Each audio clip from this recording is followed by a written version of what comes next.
Good afternoon and good morning, everybody, depending on where you are. Thank you for joining us. My name is Cindy Morris. I am the Vice President of Development and Community Engagement here at ASA. And today we are hosting our latest ASA Live. Thank you for joining us. We're excited to have you. We are also excited to be joined today by Peter White, who is a staff attorney with the Brooklyn Bar Volunteer Lawyers Project. We are going to be talking about a topic today that is in the news. It is going to be something that is going to be in the news more and more, and we wanted to bring it to everybody's attention because this is going to have direct impact on the people that we are serving. As more and more people are becoming vaccinated, it feels for a lot of us like the pandemic almost feels like it's coming to an end in some ways, and I emphasize in this country, depending on where you're living. But for many, the ramifications of the pandemic are going to have lasting consequences and long-lasting consequences, especially as the eviction and the foreclosure moratoriums are coming to an end this summer. As of February, 1 in 5 renters were behind in their rent, and over 10 million homeowners were behind in their mortgage payments. People of color faced even greater hardship and are more likely to have deferred or missed payments, which are putting them at even greater risk of eviction and foreclosure. In 2020, the Department of Housing and Urban Affairs, the Department of Veteran Affairs, and the Department of Agriculture enacted a national moratorium banning foreclosures that was extended by the Biden administration through the end of June 2021. The Consumer Financial Protection Bureau has proposed extending that through the rest of this year. That has not been approved yet. So as of right now, we have about 40 days before the moratorium will end. And foreclosures will go into effect at the federal level. Now, different states have different rules on this because some states have extended it beyond that. Of course, the story of the foreclosure moratorium is part of a larger housing story, as a federal judge just recently overturned the eviction moratorium that the CDC had put into place under Trump's administration. Today, as I mentioned, we are joined by Peter White with the Brooklyn Bar Association of Volunteer Lawyers Project. Thank you for joining us, Peter. We really appreciate it, and we are excited to dive into this with you. Thank welcome. You. Peter, can you first of all kind of explain to us what this moratorium did on foreclosures and what is going to happen as we see that it is lifted?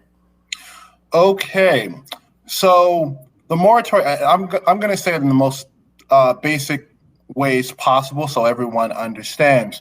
So the moratoria that are now in place do a number of things. Number one, they provide forbearances for homeowners who were delinquent beginning in January of 2020. So essentially people who became delinquent as a result of the pandemic or slightly before the pandemic, and they were not able to get caught up as a result of the pandemic. So these forbearances, originally they allowed for an 18-month period, and obviously a lot of people are coming up on that time period right now. And then also they provide paths to home loan modifications if one's income is permanently affected. Let's say someone had a business and maybe they had 3 stores, right? And 2 of them closed, and though they're still making money, they're unable to afford the same payments as before. So at the end of the forbearance period, banks will generally review individuals for loan modifications, or what we call flex modifications, which require that less paperwork be submitted. But you would have to actually check with your servicer. And first of all, you have to determine what type of mortgage you had. And that's a big problem with these moratorium. Also, these moratoria have stayed existing judicial foreclosures. so that banks did not continue with foreclosure cases filed before the pandemic. Now, that is also state dependent because I personally work in New York State. New York is a judicial foreclosure state, meaning that a bank actually has to file a summons and complaint and go through the whole judicial court procedure before actually selling the home. But there are a lot of states that are non-judicial foreclosure states, or they have a hybrid model. So you have to determine what is going on with your servicer and then also specifically in your state. But the most important thing, there are no foreclosure sales for individuals that qualify for these moratoria. So, like I said, you have to check with your servicer. You have to ask for a forbearance. You have to ask for a loan modification before any of this will occur. Now, there are a few things these moratoria miss. So states have actually had to enact their own moratoria because, like we listed before, if you have a VA loan, if you have Fannie Mae, Freddie Mac, if you have an FDA-backed loan, then yes, these moratoria apply. You just have to ask your servicer. However, if you have a private product, which generally falls, under the rubric of a second mortgage or a HELOC, a home equity line of credit, these things probably don't apply. Or even if you just have a private mortgage, that means you have to check to determine your specific state rules. So in New York State, Governor Cuomo passed, or he signed on December 28th of last year, the COVID-19 Emergency Eviction and Foreclosure Act, which extends a general moratorium on foreclosures to the end of August 31st of this year. However, people have to sign a hardship affidavit and submit it to either the servicer if it's pre-foreclosure or the courts if it's post-foreclosure. Like I said, these moratoria don't address private products. So if your loan isn't backed by the government, you're going to have to first talk with your servicer and then determine what your state is doing specifically.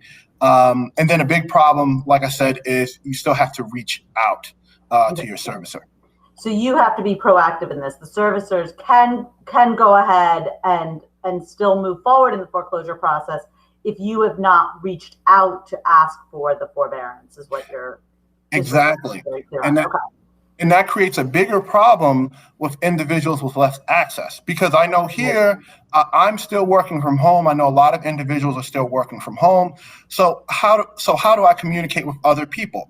Like I'm doing now through electronic means. A lot of people don't have access to internet, or they don't have the requisite technical knowledge to do all of this stuff through electronic means, especially when it applies to older adults.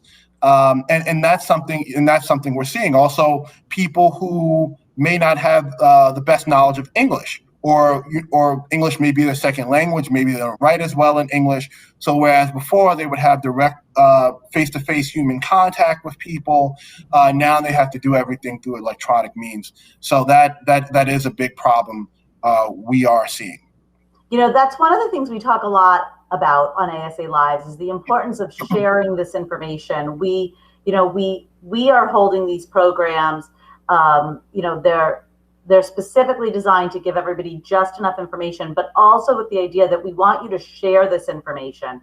And so we really encourage you to take this, share it, share this particular video, share the information, find out what's going on in your own state, because this is a moment where you are down to potentially only 40 days left to help the people, your constituents, your clients, to ensure that they've had the chance to apply for this forbearance.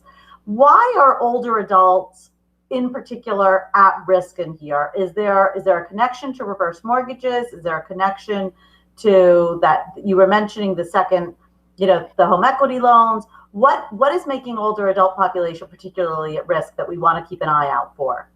Well, there are a few things with respect to older adults.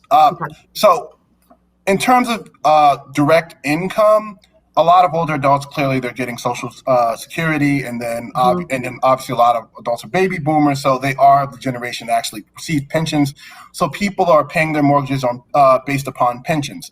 Now, what we are seeing though is those ancillary expenses are becoming a problem because let's say if you have a 2-family home, let's say you're renting out, maybe you have a guest house in the back and you're renting that out, people are not receiving rental income. So that is a problem. So older adults, maybe they're not affected in the same way as, let's say, working age individuals are, because they may not actually be working outside of their homes, but they are still suffering from a loss of income. But also the problem with older adults, the loss of income they suffer maybe through, like rental decreases. The issue is that it may be a much larger proportion of their income. And we know that so many older adults are working still, no matter what. And so you're right. Not only could they be facing the kind of a double burden of, they may be in the pension category, but they may be in the still needing to work category. We all know, everybody who would be listening to this would know, hopefully, that employment for older adults is hard to begin with so often. There's workforce inequity around that. And so ensuring that we are kind of thinking in terms of making sure that they're being hit doubly hard in that. I know you're working in Brooklyn, which for those who don't know would be the country's 5th largest city if it was its own city, is I think the statistic. But in your work, how are you hearing about how this is affecting rural communities, suburban communities, not just urban communities? Because this is not an urban only issue. This is across the board is what we're hearing, right? Yes. So the statistics do show that the COVID-19 pandemic is having a disproportionate impact on urban minority groups. Just because also if you look at the staggering increase in property values in the United States, where is this increase occurring? It's generally happening around large metropolitan areas, LA, San Francisco, New York, Washington, D.C., and other areas.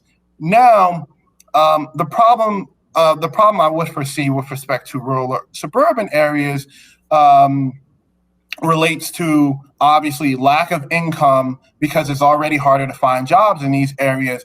And then also, I never thought I'd be saying this, but farm owners, because think about it, during the pandemic, farm owners or farmers would, sell their products to grocery stores, markets. But unfortunately, demand went down. That means their incomes went down. And I would like to compare this situation to what I like to call it the Christmas tree scenario, right?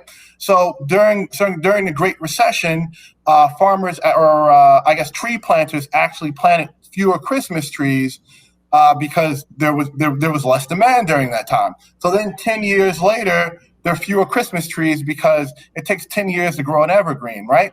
So farmers, I believe, have the same issue. So they plant fewer crops because we're clearly in a recession. They plant fewer crops, predicting that there isn't going to be as much demand. So clearly, let's say if the economy recovers theoretically the next day, it's not like they say, okay, we'll just go out and plant crops and make money from it. So it's very cyclical from their end. But one good thing is the USDA. So let's say if you're a farmer and you have a USDA backed mortgage, there is a stay in place on foreclosures. And that's very important because even already before the pandemic, we were losing, a lot of our, local smaller farms to obviously, big industrial farms. And, these local farms, that's where we get, a lot of our good locally grown products. So I think that's very important, not just for them, but for all of us. Absolutely. Yes. Extending forbearance policies provides critical support to homeowners of color who make up a disproportionate share of borrowers with delinquent loans and loans in forbearance due to COVID-related hardship. We know that. We're talking about that. We've been talking about that. We know that this pandemic has brought to light countless opportunities to see systemic racial inequities. But beyond seeing them, how do we fix them? And that's a big question here, especially this one where the economic security of so many are at risk and people of color are at greater risk. What is it that we can be doing specifically right now to make a difference in this? Well, I generally see a lot of problems in communities of color as a liquidity issue. I mean, this is something we tend to dance around. I mean, just as a culture, right? It's like, okay, we need, better like we need educational reform. We need to essentially, provide grants to blighted neighborhoods. But the problem is a liquidity issue. So I think they say between 1983 and 2013, the wealth of the median Black and Latino households decreased by 75% and 50% respectively, while white household wealth has increased by 14%.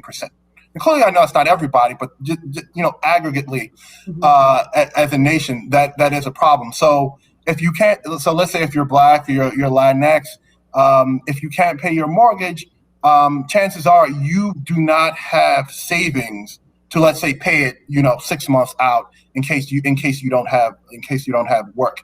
And I think personally, I mean, we probably need to be providing more grants, probably local financing, for people in a lot of these communities, because a lot of my clients actually have bad mortgages from the last recession, or they have had mortgages in which the interest rates jumped up, and it puts them at a disproportionately greater risk of actually falling into foreclosure in the first place, and having more to pay back on a monthly basis.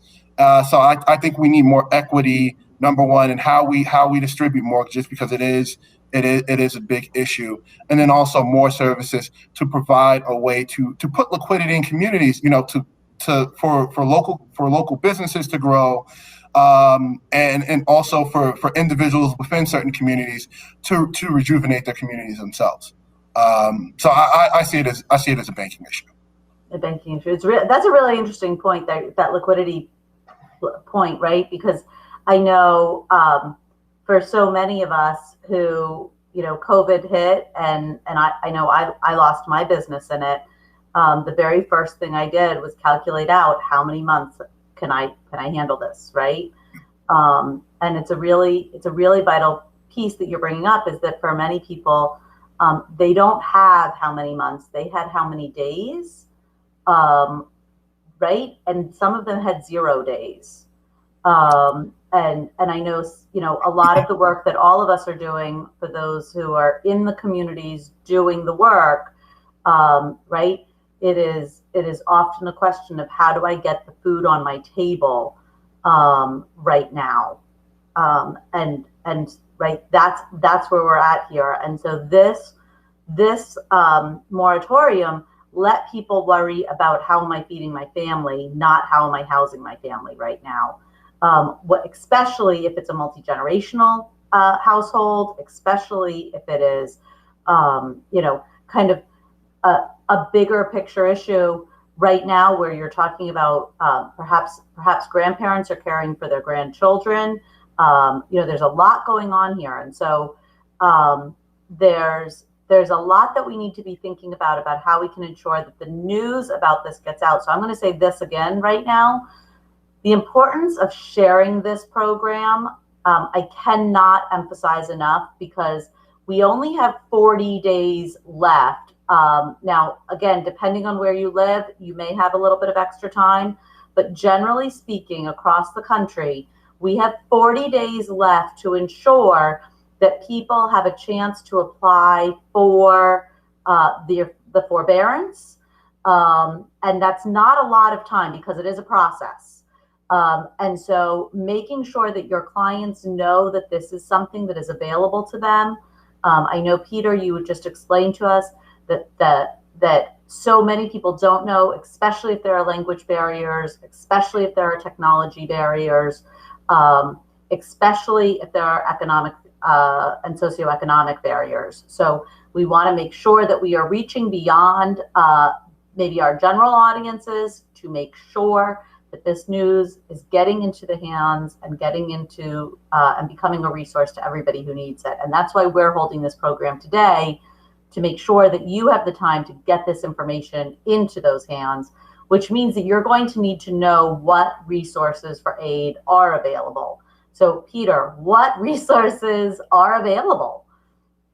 So, what I would tell most people, I think the first stop people should make is Google or look for your local housing counselor.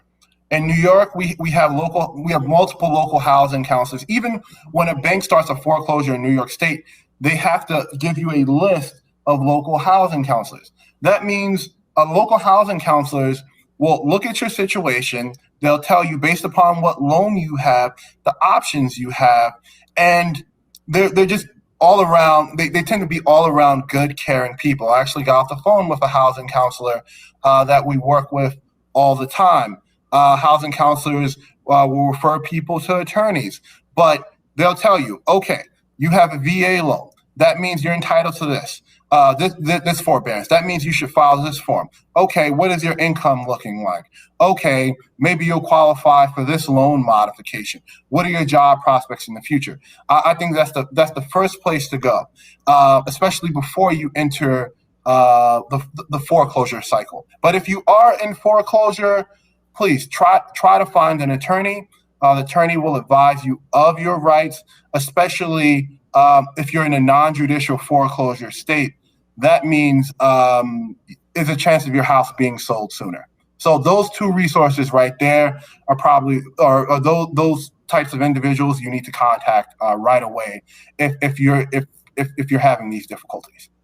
Okay, thank you. That's really good information. I always like to end these programs with the same question. And that is, what is the one thing you want us to know? What is the thing that we really need to understand about this issue? So I'm going to leave this to you here, Peter. What is it that we need to know about this? If you have one message here today, what do you want to make sure everybody takes away? Well, I think people need to understand that the COVID-19 pandemic may usher in titanic changes to the housing market. So unlike in 2008, in which large parts of the country saw decreases in housing values, experts claim that the housing market is booming right now. But the question is why? Is it because people are getting back to work and making more money than before? Is it because rich families are buying multiple homes, a home in New York, a home in Tennessee? Or is it because investors are buoying the market? The Wall Street Journal stated in an article on May 12th, in the U.S. zip codes where the median home costs are less than $100,000, they saw a 42% rise in home values. And many people continue to worry, as many people continue to worry about their homes and paying their mortgage after the moratorium end, another phenomenon is occurring in which single-family home ownership is threatened nationally because you have a lot of people coming in and buying these homes. So even if, let's say, the moratorium ends or they end, people lose their home and they want to go purchase another home or they want to sell their home, home ownership is becoming something that is out of the purview of a lot of people. And this is markedly different than the mid to late 20th century, in which home ownership was pushed in the United States, where I think we're seeing the reverse of that. We see that, salaries aren't rising for a lot of Americans. Therefore, if we just have investors buy these properties and buoy these property values, there's a possibility that property values continue to rise as home ownership or the affordability of owning a home continues to wane. And I think that's very important for people to keep in mind, as they go through this process of thinking about selling their home, possibly selling their homes to investors. That I feel like in a way, we're walking on glass in the housing market. We don't know what's going to happen, but it's just a curious trend for me, and I think people need to understand that. Yeah, it's there's definitely a shift, and I really appreciate that because it's not just going to affect the foreclosures right now, but COVID is going to have a very long-term effect on this. And it's important because as people, yes, as they are forced out of their homes now, we are going to be looking at homelessness issues. That's a really scary fact. But we are also going to be looking at the fact that families cannot afford the rents and the new mortgages that are going to be out there because the cost of home ownership and the cost of rents have gone up so much. And if I can just add as well, and I think the issue compounds because back in 2008, 2009, let's say someone's underwater, the bank doesn't really want the house back. They want you to keep it. Whereas let's say you say, hey, bank, I need help. And they say, well, if we get the house back, we can sell it for $200,000 more than, what you owe on it. They make money. And this problem is a big one because we see banks, not willing, to work with people, even though there's a federal mandate that, well, they have to in these situations. So keep that in mind.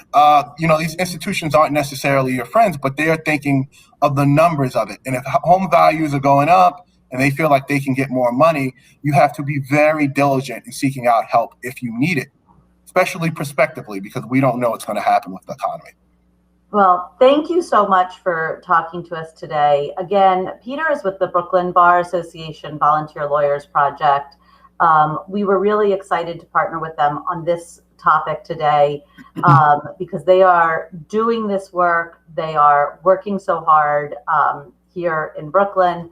I say that as though I'm in Brooklyn. I'm not, but it's wonderful, and we appreciate it. Please reach out if you are in Brooklyn. They are a great resource for you. If you are not, I do see that Heidi Henderson, who's watching this right now, just posted to also reach out to lawhelp.org because she's recommending that you can find some free legal help there by state and topic area. So that might be a good place for you to find the lawyers that Peter was just recommending that you reach out to if this is something that you're facing. So again, thank you so much, Peter. To everybody who's watching this or who is going to watch this later, please make sure that you do share this. The key is that if we get this into more people's hands, they will be able to share this with their clients and make sure that, again, in the next 40 days, their clients have the opportunity to apply for the forbearance so that they do not end up losing their homes. This is an important time. We do not have a long time left on this. We have 40 days. So this is the time to share this message and to get it out there. So please, throughout our community, please make sure this gets out there. And for those of you who are up in the Northeast, we hope you enjoy this beautiful, beautiful weather. And thanks so much. Have a really, really great day. Thanks, Peter. Thank you as well. Thank you, everybody, for attending. Bye-bye. Bye-bye.